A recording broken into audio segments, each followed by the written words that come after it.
प्रभु यीशु मसीह के मधुर और मीठे नाम में आज दिनांक 14 मई दिन बुधवार को आप सब श्रोताओं का हम स्वागत करते हैं। आज के दिन के लिए जो वचन वो लिया गया है गिनती की पुस्तक उसका 20 अध्याय 16 पद।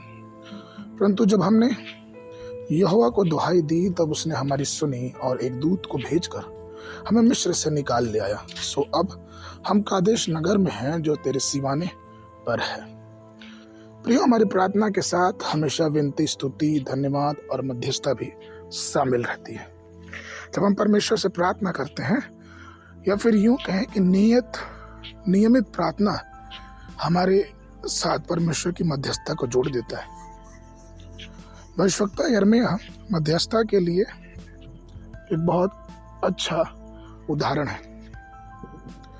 यिर्मयाह हमेशा इस्राएलियों और परमेश्वर के बीच में खड़ा होकर उनकी मुसीबतों के समय उनके लिए दुआ और प्रार्थना करते थे। यहेजकेल की पुस्तक उसके 22 के 30 में वचन कहता है, और मैंने उनमें ऐसा मनुष्य ढूंढना चाहा जो बाड़े को सुधारे और देश के निमित्त नाके में मेरे सामने ऐसा खड़ा हो कि मुझे उसको नाश ना करना पड़े, परंतु कोई मुझे ऐसा ना मिला। अर्थात परमेश्वर चाहता है हमारे परिवार में, हमारी कलीसिया, हमारे समाज में, हमारे देश में एक ऐसा हो जो उपवास और मध्यस्थता करे और वो परमेश्वर के आशीषों को चाहे, या फिर यूं कहें कि उन्हें बुलाए कि परमेश्वर की आशीषें हम मनुष्य जाति पे, हमारी कलीसिया पे, हमारे समाज पे, हमारे परिवार पे बनी रहे।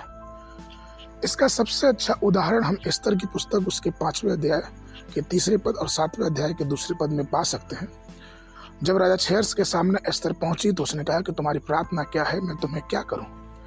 ठीक उसी प्रकार से यूहन्ना रचित सुसमाचार और उसका 17 अध्याय हम देखते हैं कि किस प्रकार से यीशु मसीह ने अपने लोगों के लिए मध्यस्थता की प्रार्थना की। उसने बड़े हृदय से प्रार्थना किया कि उसके लोग उसी के पास रहें। इब्रानियों की पुस्तक उसका 4 अध्याय 15 पद कहता है, क्योंकि हमारा ऐसा महायाजक नहीं जो हमारी निर्बलताओं में हमारे साथ दुखी ना हो सके, परंतु वह सब बातों में हमारे नहीं परखा तो गया, परंतु निष्पाप निकला।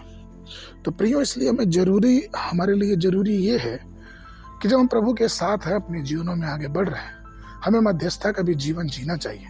हमें ये करना चाहिए कि हमारे संपर्क में या फिर हमारे परिवार में, हमारे कलीसिया में, हमारे समाज में जो मसीह पे विश्वास करने वाले लोग कमजोर हैं, हमें उनसे दूरी नहीं बनाए रखना चाहिए, लेकिन उनके लिए प्रार्थना करना चाहिए। उनके लिए प्रभु से विनती करना चाहिए कि प्रभु अपना अनुग्रह इनके जीवनों पे आने दे, प्रभु आपकी बरकत, आपकी दया इनके जीवनों पे आए, जिस प्रकार से प्रभु की आशीषों को वो और गंभीरता से जान और समझ सके। आगे के मनन के लिए 1 सामुएल उसका 7 अध्याय 5 पद। फिर सामुएल ने कहा, सब इस्राएलियों को मिस्पा में इकट्ठा करो और तुम्हारे लिए यहोवा से प्रार्थना करूंगा। बाइबल अध्ययन के लिए सुबह के समय 2 राजा उसका 19 से लेके 21 अध्याय तक, संध्या के समय यूहन्ना की पुस्तक उसका 4 अध्याय 1 पद से लेके 30 पद। परमेश्वर आप सबको आशीष देवे। सबको